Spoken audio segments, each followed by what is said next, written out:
हनुमान चालीसा कब लिखा गया, क्या आप जानते हैं? नहीं तो जानिए, शायद कुछ ही लोगों को यह पता होगा। पवन पुत्र हनुमान जी की आराधना तो सभी लोग करते हैं और हनुमान चालीसा का पाठ भी करते हैं, पर यह कब लिखा गया, इसकी उत्पत्ति कहाँ और कैसे हुई, यह जानकारी बहुत ही कम लोगों को होगी। बात 1600 ईस्वी की है। यह काल अकबर और तुलसीदास जी के समय का काल था। एक बार तुलसीदास जी मथुरा जा रहे थे। रात होने से पहले उन्होंने अपना पड़ाव आगरा में डाला। लोगों को पता लगा कि तुलसीदास जी आगरा में पधारे हैं।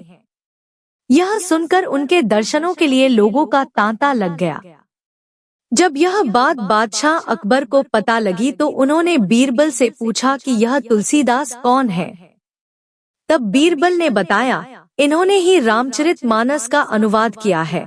यह राम भक्त तुलसीदास जी है। मैं भी इनके दर्शन करके आया हूँ।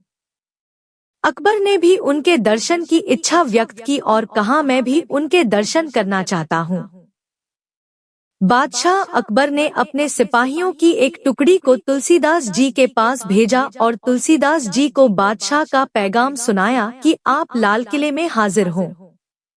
यह पैगाम सुनकर तुलसीदास जी ने कहा कि मैं भगवान श्री राम का भक्त हूँ। मुझे बादशाह और लाल किले से मुझे क्या लेना देना, और लाल किले जाने के लिए साफ मना कर दिया। जब यह बात बादशाह अकबर तक पहुंची तो बहुत बुरी लगी और बादशाह अकबर गुस्से में लालताल हो गया और उन्होंने तुलसीदास जी को जंजीरों से जकड़वा कर लाल किला लाने का आदेश दिया।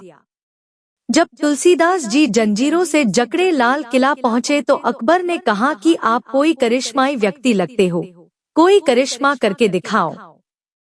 तुलसीदास ने कहा, मैं तो सिर्फ भगवान श्री राम जी का भक्त हूँ, कोई जादूगर नहीं हूँ जो आपको कोई करिश्मा दिखा सकूं। अकबर यह सुनकर आग बबूला हो गया और आदेश दिया कि इनको जंजीरों से जकड़कर काल कोठरी में डाल दिया जाए। दूसरे दिन इसी आगरा के लाल किले पर लाखों बंदरों ने एक साथ हमला बोल दिया। पूरा किला तहस नहस कर डाला। लाल किले में त्राहि मच गई। तब अकबर ने बीरबल को बुलाकर पूछा कि बीरबल, यह क्या हो रहा है। तब बीरबल ने कहा, हुजूर, आप करिश्मा देखना चाहते थे तो देखिए। अकबर ने तुरंत तुलसीदास जी को कल कोठरी से निकलवाया और जंजीरें खोल दी गई।